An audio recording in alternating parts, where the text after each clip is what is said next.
I always thought that first view of Liurnia in Elden Ring could never be beaten, but yeah, we have a real contender here in the Lands of Shadow.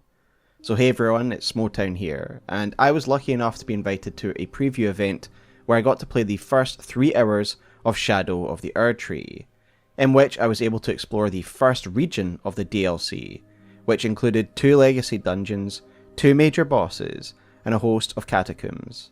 In that time I defeated a bunch of new enemies, met some fascinating NPCs, tried out some brand new weapons, engaged in the new mechanics, and of course, read a lot of item descriptions. The 3 hours truly went by far too fast, and there really is so much to talk about. But I know that different people want different things from these previews, and so my approach in this video and the next will try and make it as accessible for as many people as possible. Frequent viewers of the channel will know that I am a lore focused channel, and as such I did examine quite a lot of the lore that I could get my hands on in this 3 hours, and I do want to talk about what I learned for those who want that lore fix. But I also understand that people want to learn about the experience and the mechanics without having the deeper lore spoiled for them. So I will be doing 2 separate videos. This first video will be gameplay focused, and I will talk about my experience, what I played, what bosses I fought, and generally what new mechanics I got to experience.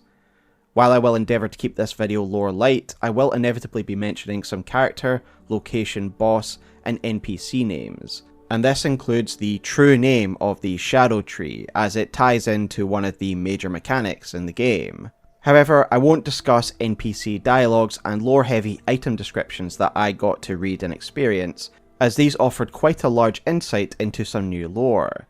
Thus my second planned video will be a lore preview video for those who are keen to get an introduction to the new story, and where I'll dive into the lore that I was able to uncover in those 3 hours and my speculation on it. So with that said, let us dive into the Lands of Shadow and what I got to experience in this 3-hour preview, and a massive thank you to Bandai Namco and FromSoftware for inviting me to this event.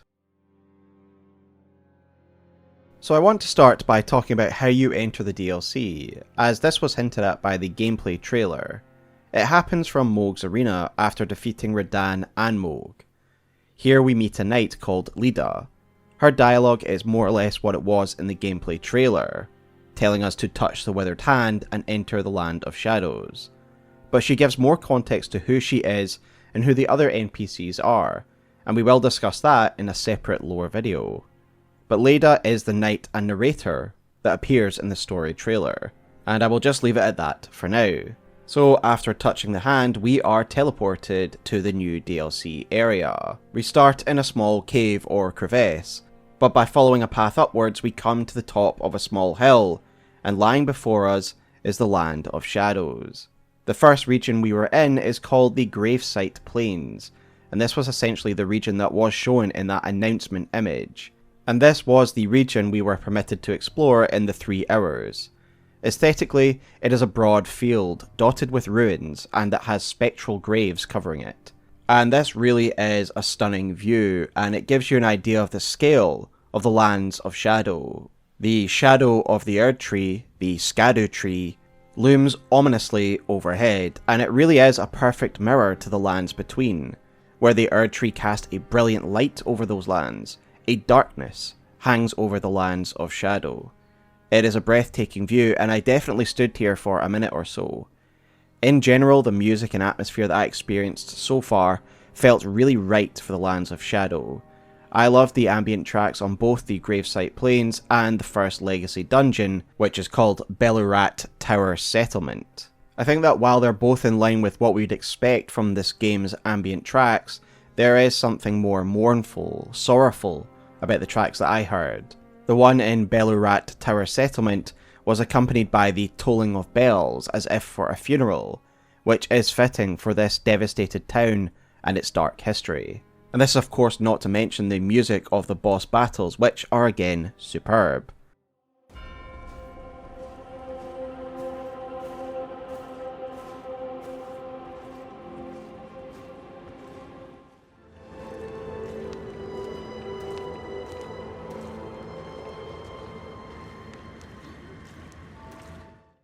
As an aside, Bandai told us that there will be 10 major bosses in this DLC, including the 2 that we got to face, the Divine Beast Dancer and R'Lana, the Twin Moon. It would also of course include Mesmer and this guy from the trailer. As for who the rest are, well, we have no idea at this point. But 10 major bosses means that this is going to be a real hefty piece of content, and I really only got to experience the absolute tip of the iceberg. With that said, I now want to talk about the gameplay and mechanics that I got to experience, some new things that are exclusive to Shadow of the Erdtree.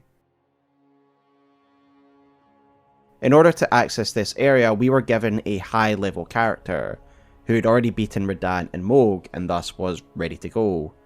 We got the choice of 3 pre-built classes, the Warrior, a strength build, a Knight, which was a dex build, and the Sorcerer, which was a faith/int split build. Now, the classes themselves were of interest as well because they were all equipped with new DLC weapons and gear. For example, the Sorcerer class was actually equipped with the Martial Arts Glove, which was called the Dryleaf Arts, and this weapon gave you access to the martial art moveset that you'll have seen in the gameplay trailers. But yeah, that's confirmation that the martial arts are a weapon rather than being an Ash of War or anything else. I didn't use this weapon, however other attendees told me it's actually very viable, even defeating both of the major bosses with this weapon alone.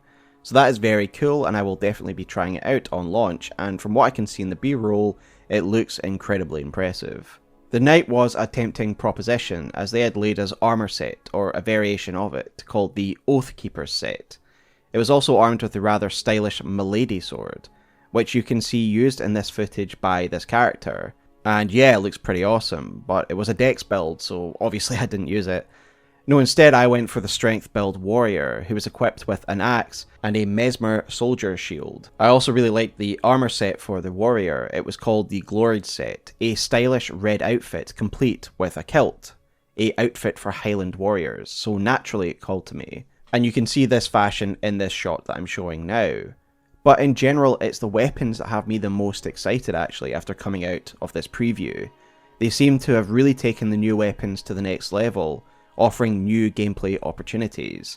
I've already mentioned the martial arts, which are unique enough, but there's some other great weapons that we'll all need to try out. For example, there was the Great Katana, a big katana, and another attendee told me that the Ash of War for this is like the Ichimonji from Sekiro, so strong, deliberate overhead strikes.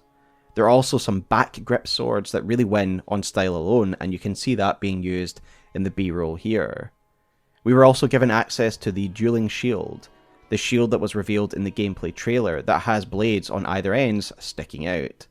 However, being the simple, unga-bunga minded man that I am, I went through my inventory to see what other weapons I had, and lo and behold there was a massive hammer. So I swapped out my axe for this weapon that was called the Heavy Smith Script Hammer. It had high stagger, a great moveset, but what I loved about it the most was its heavy attack. Upon using the heavy attack, your character would spin in a circle, damaging enemies, before letting go of the hammer and actually throwing it at the enemy you've locked onto. As I was mainly using the hammer up close, it took me a while to actually realise that was what was happening.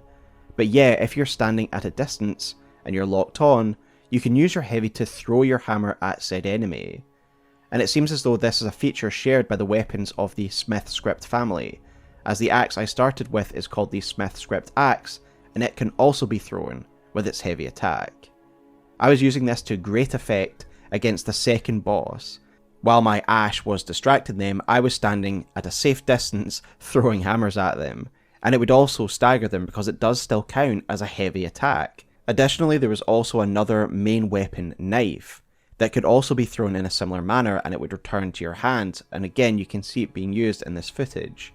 This isn't an item, this is a weapon with unlimited use.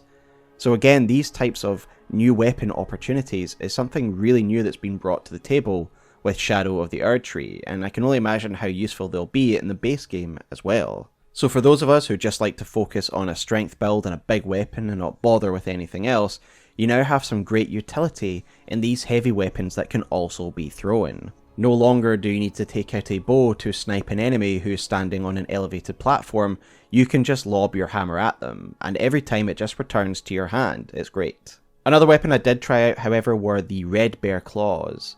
Really fun weapons that let you tear into your opponent like a beast while causing bleed. But in general, my impression of these weapons was great, and FromSoftware have gone all out to make weapons feel unique in the DLC rather than just being different greatswords or different swords that you can pick up. And they really can change the dynamic of certain combat situations. And these are just the weapons. Of course, there are plenty of new spells and incantations.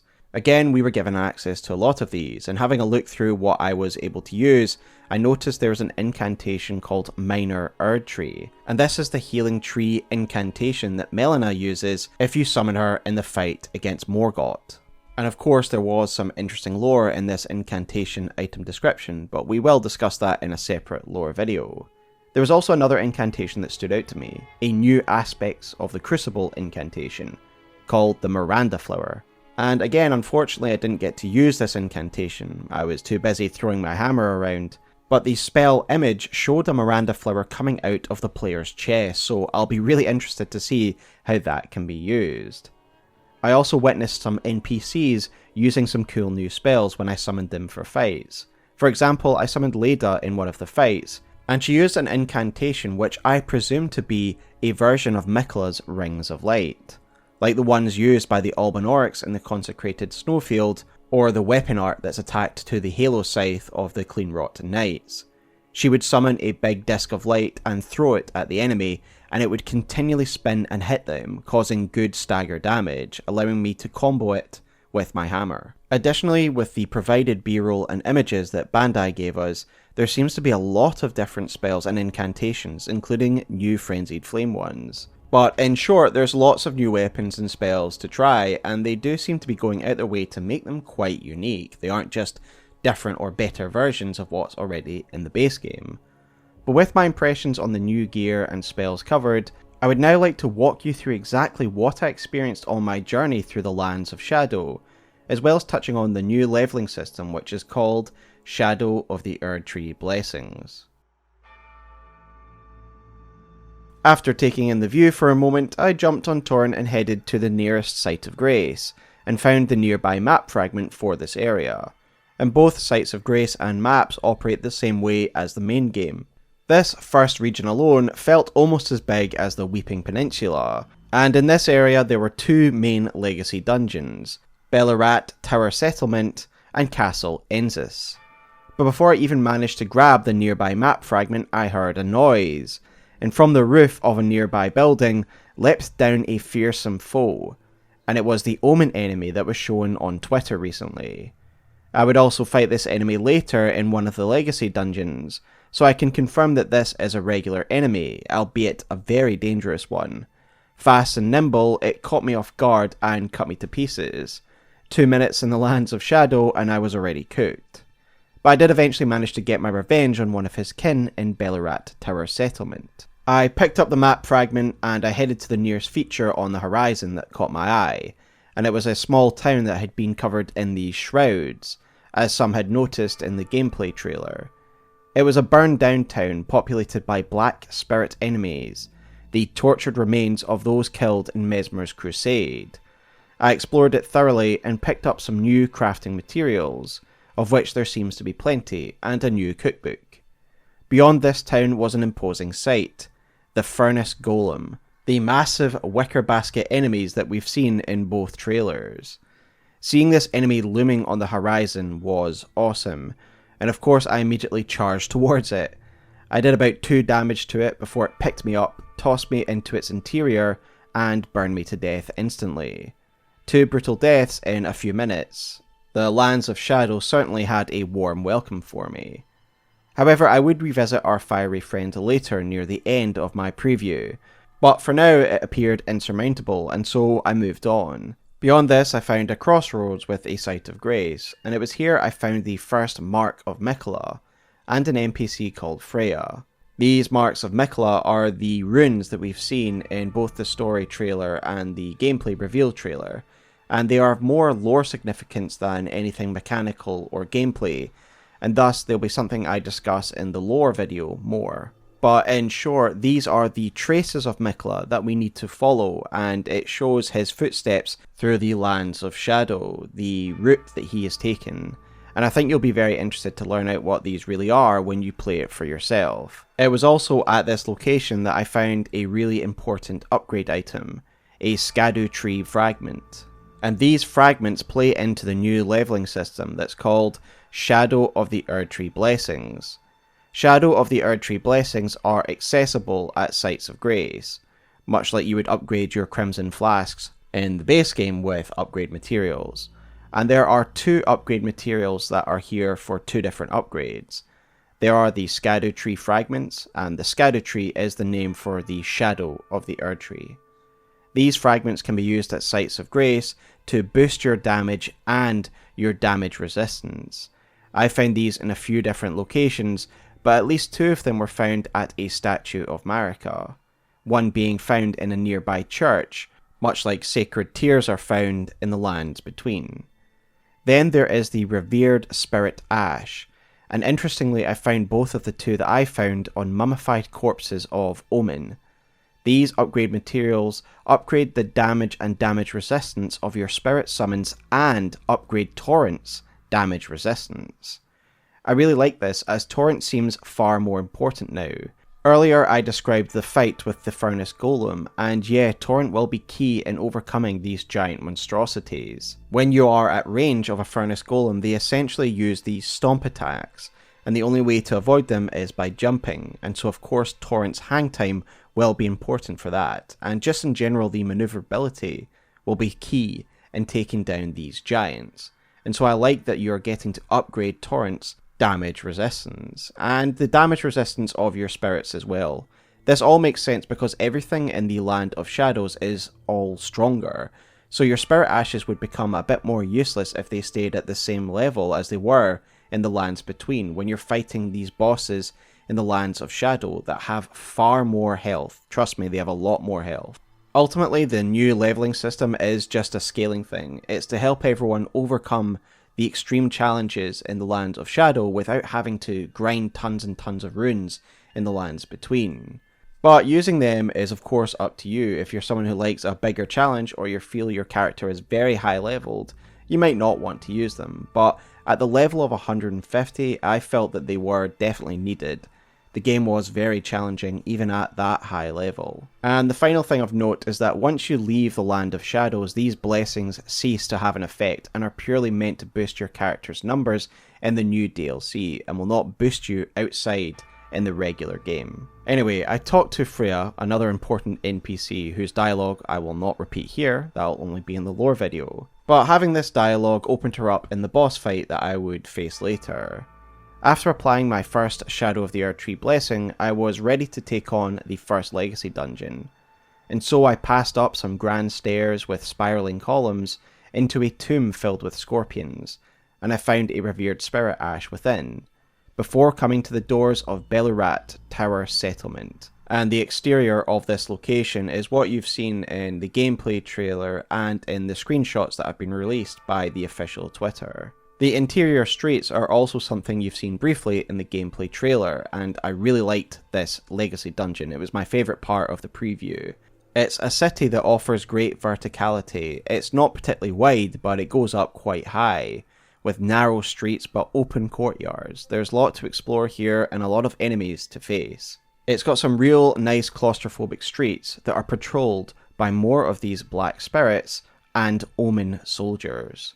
That's right, Omen soldiers. Again, for those that are interested, I will see you in the lore video. But yes, this appears to be an Omen settlement.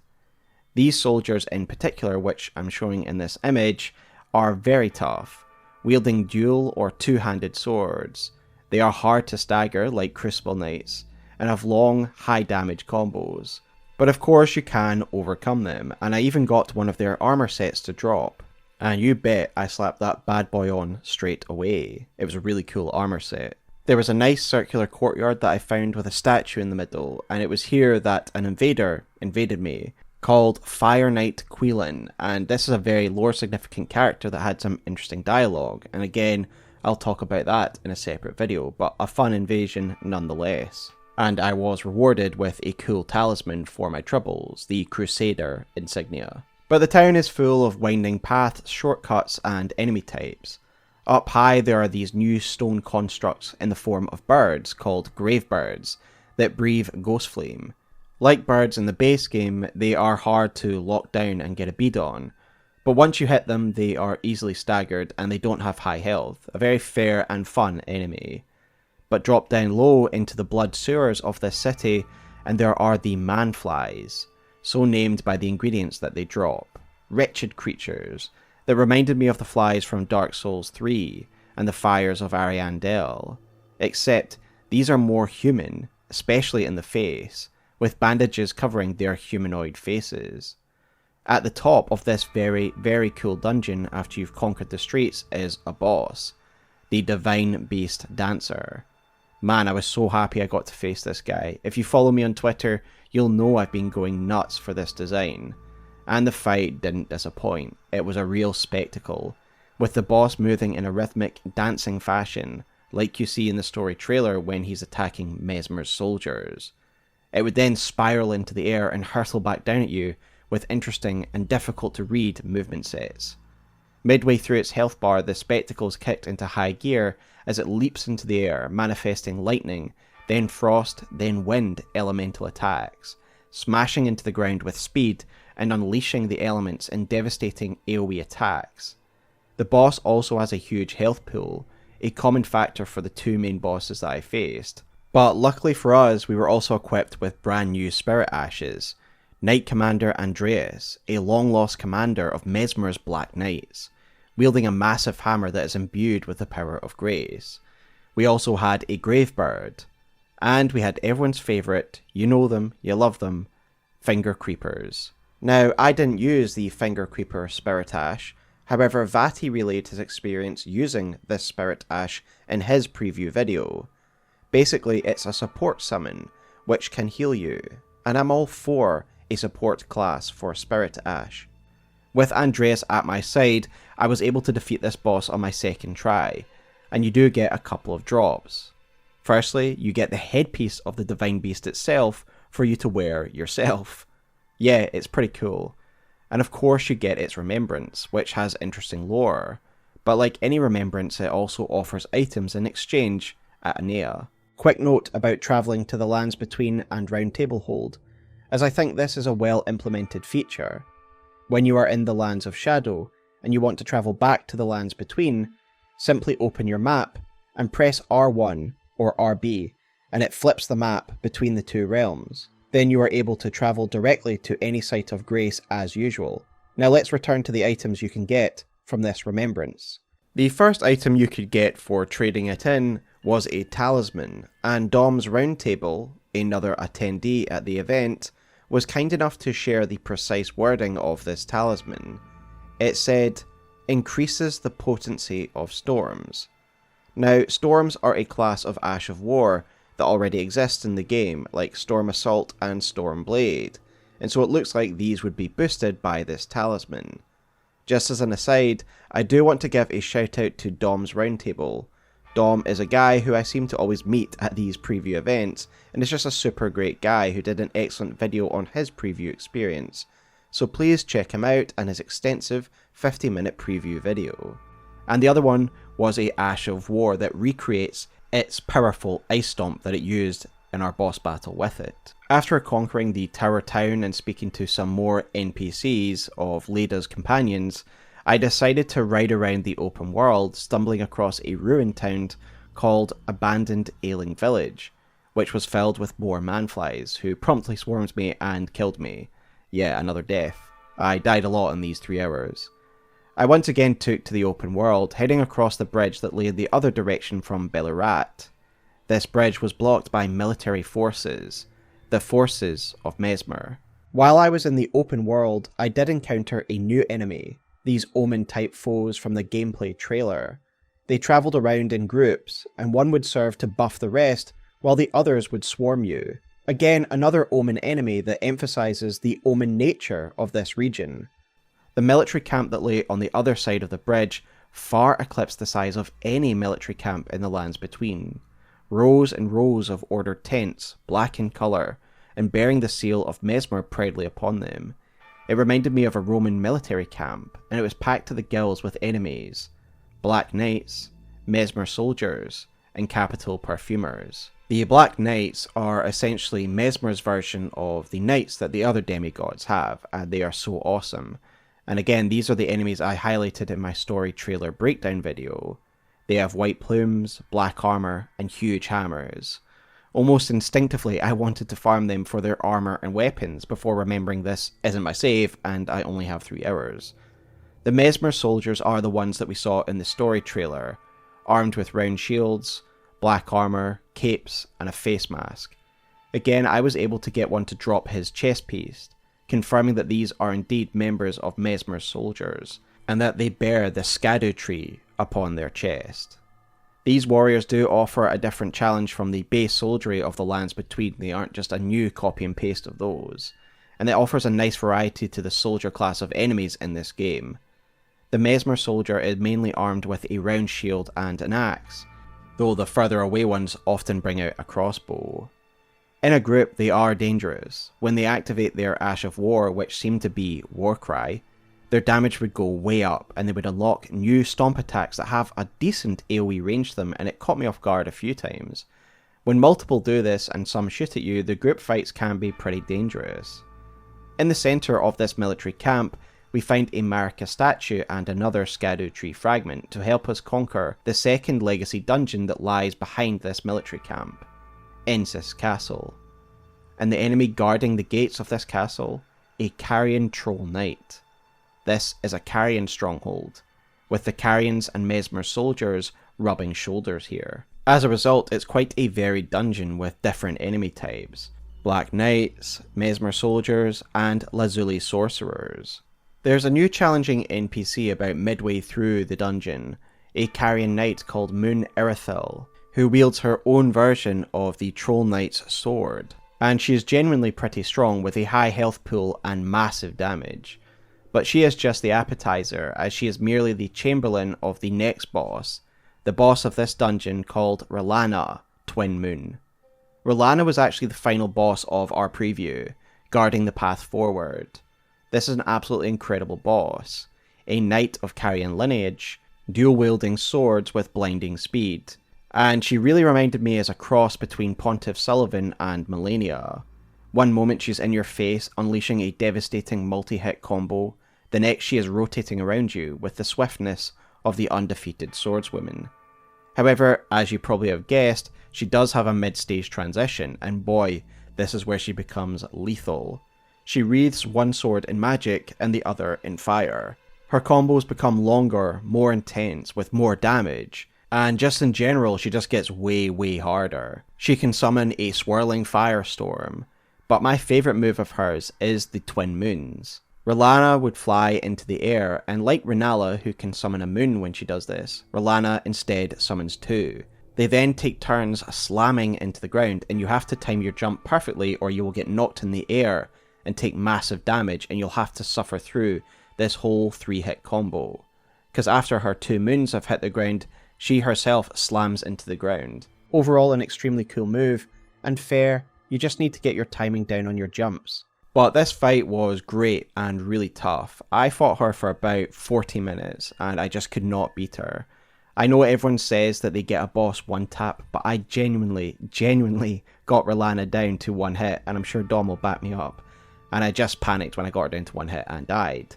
She is really challenging but seems really fair. It's just a case of finding breaks in her combos, and she is very much staggerable, and I cannot wait to settle the score with her come release. But with me hitting a dead end there were some loose ends to tie up. I did return to the Furnace Golem to see if I could try and figure out how to beat them, and I did make some headway. It turns out you can stagger them, and after 3 staggers, where nothing really happens, you just hear the stagger noise, it'll eventually fall down, opening itself up to a critical attack. I do believe that Dom's roundtable was able to defeat one of the Furnace Golems, so I would again direct you to his video to get his take on the fight. But in essence, it does a lot of AoE attacks, but if you get close, it can grab you and put you inside of its furnace, and that seemed to be an instant kill. I had full health when it did it, and I just was not let up until I was dead. But yeah, everything is definitely defeatable. But unfortunately, I was only able to stagger it once before our time was up, and I could not believe how fast the time had blown by. There is generally so much in the gravesite plains alone, and I would highly recommend, as I've said, Dom's Roundtable, as he saw things I didn't even discover.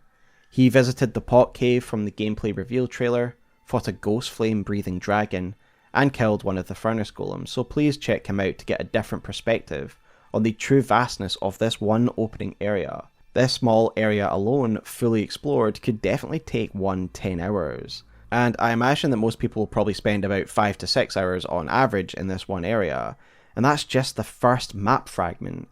There will be 10 major bosses, and we only got to face 2, and if they're all of this quality, then we are in for a treat. Mesmer and more all await us in the lands of Shadow. So only spending 3 hours in this DLC is enough to tell you that this is going to be another banger addition to a game that is already peak. The atmosphere, the visuals, the music, the boss fights are all what we've come to expect from FromSoftware at this stage. Just top quality. However, what I like about the DLC is that despite it being an expansion of an already existing game, it really is trying to add some new mechanics to explore and unpack. The weapons are very much differentiated from the main game, and it opens up entirely new ways to play that we would have not thought possible a year ago. And I think the footage speaks for itself. It's a new massive map to explore. There are new weapons and incantations to play with, new secrets and lore to analyse, and of course, some new awesome bosses to overcome. Not long now to wait, guys, until you get to experience the Land of Shadow. And if you have any questions that you'd like me to answer but I didn't cover here, please let me know in the comments below and I will do my best to answer if I can. But until next time folks, I will see you in the Lands of Shadow. Take care and have a wonderful evening.